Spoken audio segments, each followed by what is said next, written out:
Всем привет! Я Диана. Вы на моем канале Knit.ru. И в этом видео я бы хотела вам показать, как вяжется вот такая прекрасная шапочка крючком. Из материалов вы можете взять любую пряжу, которая вам понравится. У меня это 50% хлопок, 50% полиакрила, в 100 граммах 280 метров. У меня ушло меньше одного мотка. Также я буду вязать крючком 3,5. Нам нужен еще маркер и иголочка. Сегодня на примере другого цвета я покажу вам принцип вязания данной шапочки. Вяжется она очень легко и просто, я связала ее буквально за 3-4 часа, поэтому если вы только начинаете вязать, то вы ее свяжете с легкостью. Обязательно перед вязанием померите обхват вашей головы. Я вязала шапочку на обхват головы 50 сантиметров. И давайте приступать к работе. На обхват 50 сантиметров я набираю 44 воздушные петли.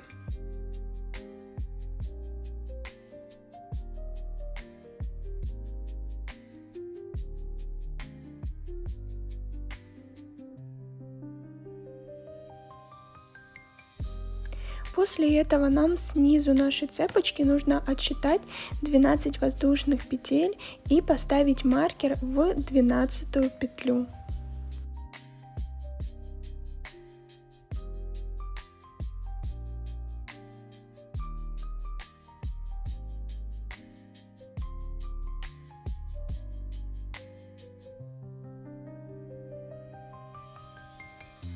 Второй ряд мы начинаем одной воздушной петлей, это считается у нас петля подъема, и после этого мы начинаем вязать со второй петли от крючка столбики без накида до маркера.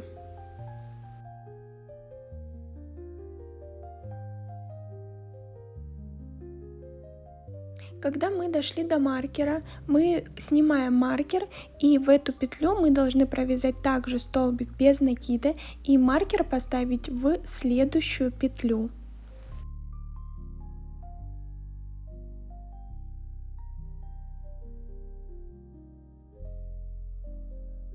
После чего мы не делаем петлю подъема, мы просто поворачиваем наше вязание и снова вверх мы вяжем столбики без накида.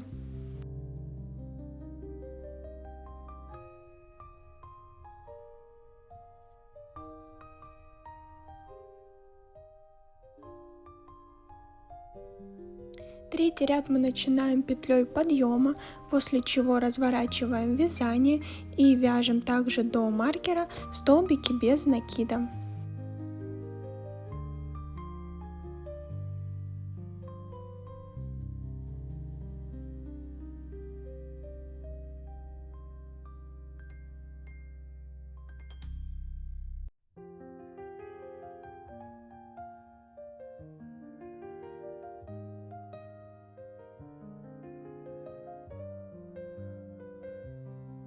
Мы дошли до маркера, снимаем маркер, и в эту петлю, где у нас был маркер, мы провязываем соединительный столбик, а маркер ставим в следующую петельку.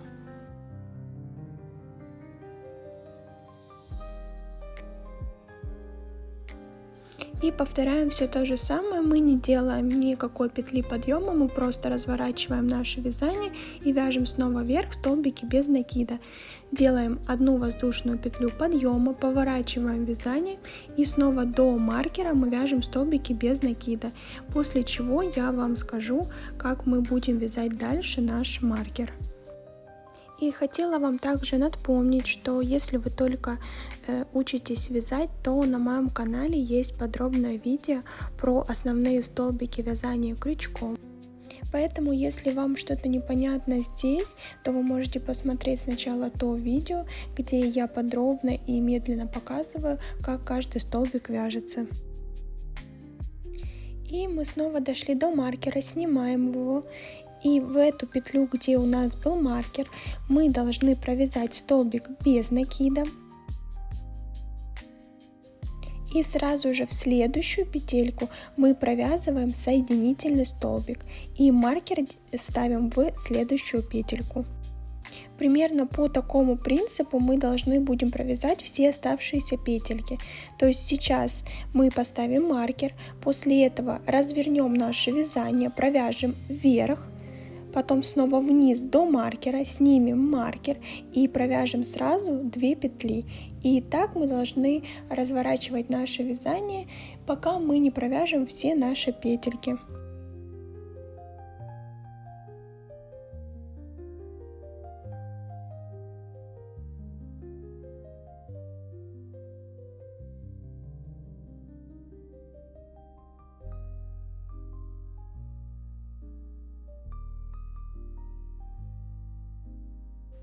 Еще раз вам покажу, я уже довязала до верха, после этого я сделала одну воздушную петлю подъема и провязала вниз также столбики без накида.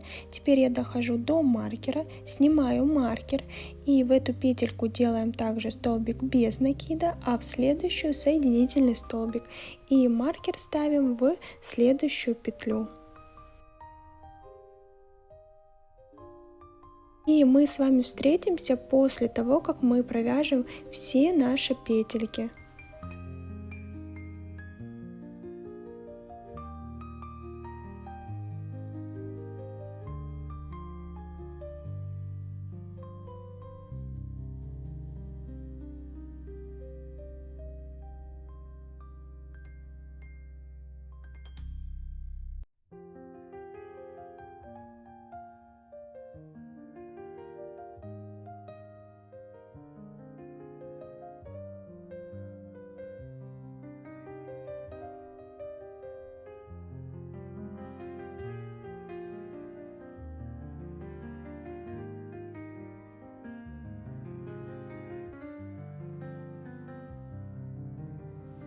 После того, как мы провязали внизу наши 2 последние петельки, мы должны вернуться наверх столбиком без накида.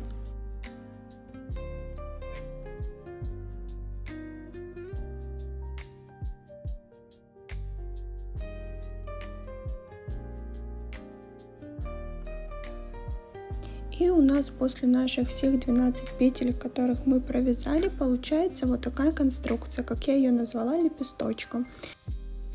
Она у меня в высоту составляет 8 сантиметров,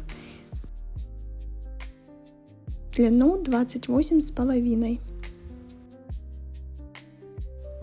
И сейчас мы будем вязать наш второй элемент, наш второй лепесточек. И мы сейчас находимся вот здесь вверху, где вы видите наш крючок. Внизу мы должны отсчитать также 12 воздушных петель и в 12-ю поставить маркер. И теперь мы должны повторить все то же самое. То есть мы повторяем одну и ту же конструкцию. Мы сейчас делаем одну воздушную петлю подъема, провязываем до маркера. В маркер мы вяжем также столбик без накида, после чего мы в следующую петлю вяжем соединительный столбик, разворачиваем вязание и вяжем все точно так же. Единственное, что в первом лепесточке, когда мы вязали, немного отличается начало, первые 2 петли. Но в наших всех дальнейших лепесточков первые 2 петли не будут ничем отличаться от наших всех остальных петелек, поэтому вам нужно самое главное, это первый лепесток провязать правильно, а все остальное мы вяжем по одному и тому же принципу. И в дальнейшем мы провязываем то количество лепесточков, чтобы наше готовое полотно в длину составляло обхват нашей головы.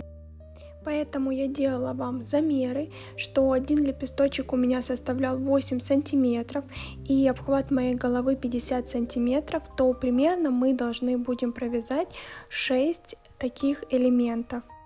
Сейчас вы видите у меня готовое полотно, в котором я провязала 3 элемента, и дальше я не вижу смысла провязывать, так как я просто вам показываю принцип вязания.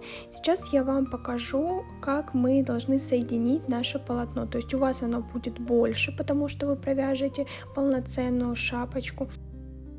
Мы должны наше готовое полотно сложить напополам. Соединять мы будем соединительным столбиком.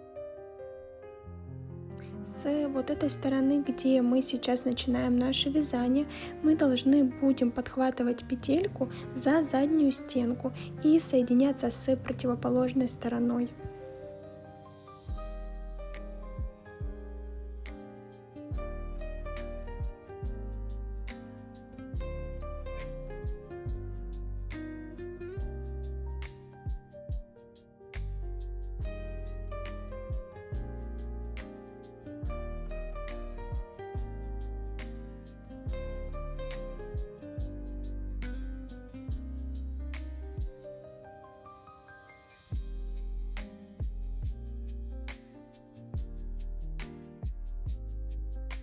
Так мы провязываем все наши петельки, доходя до верха, после чего мы отрезаем ниточку. Советую вам отрезать чуть подольше ниточку, так как мы будем еще сшивать нашу верхушку нашей шапочки.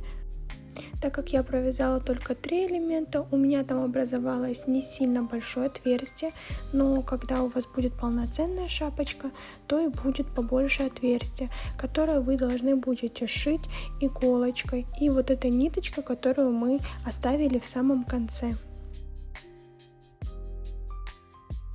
Никакого принципа сшивания нет, я просто продевала туда-сюда несколько раз нашу иголочку, чтобы затянулось наше отверстие, после чего я сделала 2 узелка и обрезала ниточку. Если вы также заметили, то наши полотна от моей изначальной шапочки немного отличаются. Все потому, что в моей белой шапочке я делала столбики без накида за заднюю стеночку. Но так как я подумала, что это будет немного сложнее вам вязать, поэтому я показала вам обычные столбики без накида. Обязательно после этого выверните нашу шапочку. Вот такой шов у нас должен получиться. И вы можете сделать сразу подворот, как вы видите на моей белой шапочке. Также в моей белой шапочке я добавила обвязку. Если вы хотите, вы можете тоже ее сделать. Я провязывала просто столбиком без накида. И вот такая шапочка у нас получилась. Надеюсь, у вас тоже все получится. Мы делаем вот такой отворот. Вы можете его сделать меньше, больше. То есть смотрите по своим замерам вашей головы. И как я уже сказала ранее, то шапочка вяжется довольно просто, поэтому вы можете ее связать на подарок, к примеру, или просто себе. Я считаю, что это очень красивый аксессуар. Вы можете поэкспериментировать с цветами, возможно, добавить каких-нибудь аксессуаров, бусинок или сделать в других цветах разную обвязку, возможно даже сделать разноцветную шапочку, то есть вариантов много. Надеюсь, урок вам был понятен. Подписывайтесь на мой канал, вас ждет еще много мастер-классов. С вами была Диана и всем пока. Не забудьте поставить лайк.